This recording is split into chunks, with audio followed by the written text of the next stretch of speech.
ಸ್ವಾಮೀಜಿ, ನೀವು ಇನ್ನ ಔಷಧಿಗಳನ್ನು ಮಾಡ್ತೀರಂತೆ. ಇನ್ನ ಯಾವ್ಯಾವ ಔಷಧಿಗಳನ್ನ ಮಾಡ್ತೀರಾ ನೀವು? ನಾವು ಹಲವಾರು ಕಾಯಿಲೆಗಳಿಗೂ ಕೂಡ ಮಾಡ್ತಾ ಇದ್ದೀವಿ. ಗುರು ಪರಂಪರೆಗಳಿಂದ ಬಂದಿರತಕ್ಕಂಥದ್ದು. ನೋಡಿ, ಮುಖ್ಯವಾಗಿ ಈಗಿನ ಕಾಲಘಟ್ಟದಲ್ಲಿ ವಾತಜ ಪಿತ್ತಜ ಕಪಜಗಳಿಂದ ಹೆಣ್ಣು ಮಕ್ಕಳಿಗೆ ಅನೇಕ ರೋಗಗಳು ಉಲ್ಬಣವಾಗುತ್ತೆ. ಋತುಚಕ್ರಗಳಿಂದ, ಅಂದರೆ ಪ್ರತಿ ಮಾಸದಲ್ಲಾಗ್ತಕ್ಕಂಥ ಋತುಗಳಿಂದ ಬರ್ತಕ್ಕಂಥ ಅನೇಕ ರೋಗಗಳಿದೆ. ಎಷ್ಟೋ ಜನಕ್ಕೆ ಈಗಿನ ಕಾಲಘಟ್ಟದಲ್ಲಿ ಋತುಚಕ್ರಗಳು ಸರಿಯಾಗಿ ಆಗುವುದಿಲ್ಲ.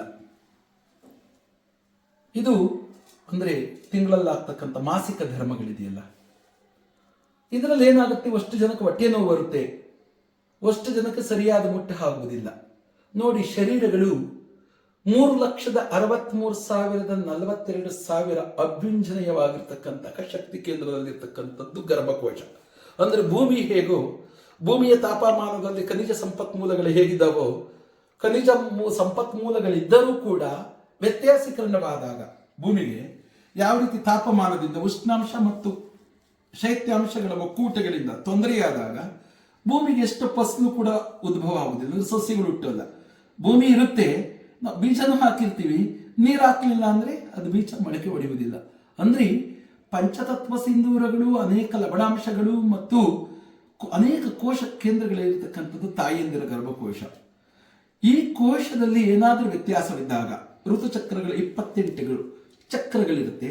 ಅದು ಪ್ರಾಕೃತಿಕ ನಿಘಂಟಿನಿಂದ ಗರ್ಭಕೋಶದ ಸುತ್ತವಳಿಕೆಗಳು ಪರಾಗ ಸ್ಪರ್ಶಕದಿಂದ ಸುತ್ತಬೇಕಾಗಿದ್ರೆ ಅದು ವ್ಯತ್ಯಾಸವಾದಾಗ ಶಾರೀರಿಕ ಜೀವಕೋಶಗಳು, ಹಾರ್ಮೋನ್ಸ್ಗಳು ಕೊರತೆ ಉಂಟಾಗ ಬರತಕ್ಕ ರೋಗಗಳು ಮುಟ್ಟು ದೋಷ ರೋಗಗಳು.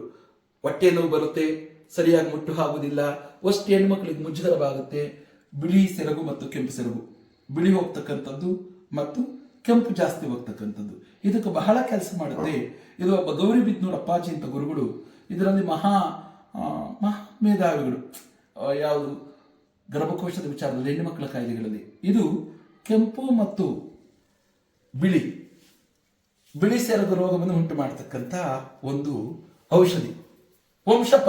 ವಂಶಪತ್ರ ಅಂದ್ರೆ ಬಿದಿರು ಅಂತ, ಬಿದಿರಿನ ಎಲೆ ಮತ್ತು ಸ್ವರ್ಣವಲ್ಲಿ, ನಾಗವಲ್ಲಿ, ಚಿಂಚಿಕ ಮತ್ತು ನವದೂತಿ ಇಂತಹ 5 ಗಿಡಮೂಲಿಕೆಗಳು ಬರುತ್ತೆ.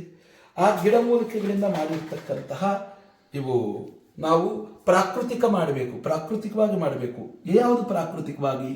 ಮಣ್ಣಿನ ಮಡಿಕೆ ಬೆಳೆಸ್ತಕ್ಕಂಥದ್ದು ಅಥವಾ ಗಾಜು ಬೆಳೆಸ್ತಕ್ಕಂಥದ್ದು, ಏನು ಪೂರ್ವಿಕರ ತಾಮ್ರ ಕಂಚು ಬೆಳೆಸ್ತಕ್ಕಂಥದ್ದು, ಇಂಥದ್ದು ಮಾತ್ರ ಬೆಳೆಸಬೇಕು. ಅಂದ್ರೆ ಪ್ರಾಕೃತಿಕ ವಸ್ತುಗಳು ಪ್ರಾಕೃತಿಕ ನಿಘಂಟಿನಿಂದಲೇ ಹೋಗುತ್ತೆ.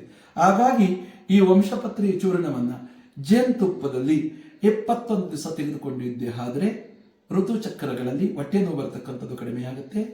ಅದರ ಜೊತೆಗೆ ನೋಡಿ, ಇದನ್ನ ಹತ್ತಿಕಾಯಿ ಬರುತ್ತಲ್ಲ, ಔದಂಬರ, ಆ ಕಾಯಿನಿಂದ ಮಾಡಿರ್ತಕ್ಕಂಥದ್ದು. ಚುಂಚಿಕ ಅಂತ ಒಂದು ಪತ್ರೆಯಿಂದ ಬೆರೆಸಿದ್ದೀವಿ. ನಾಗವಲ್ಲಿ ಅಂತ ಬರುತ್ತೆ, ಅದರಿಂದ ಎಲ್ಲ ಪೌಡ್ರನ್ನು ಮಾಡಿ ಒಣಗಿಸಿ ಮಾಡಿರ್ತಕ್ಕಂತಹ ಇವು ಗುಳಿಗೆಗಳು. ಈ ಗುಳಿಗೆಯನ್ನು 21 ದಿವಸ ತೆಗೆದುಕೊಂಡಿದ್ದೆ ಆದರೆ ಬಿಳಿ ಮುಟ್ಟು ಹೋಗುತ್ತಲ್ಲ, ಅದು ಕೂಡ ನಿಂತು ಹೋಗುತ್ತೆ. ಅಧಿಕ ರಕ್ತಸ್ರಾವ ಕೂಡ ನಿಂತು ಹೋಗುತ್ತೆ.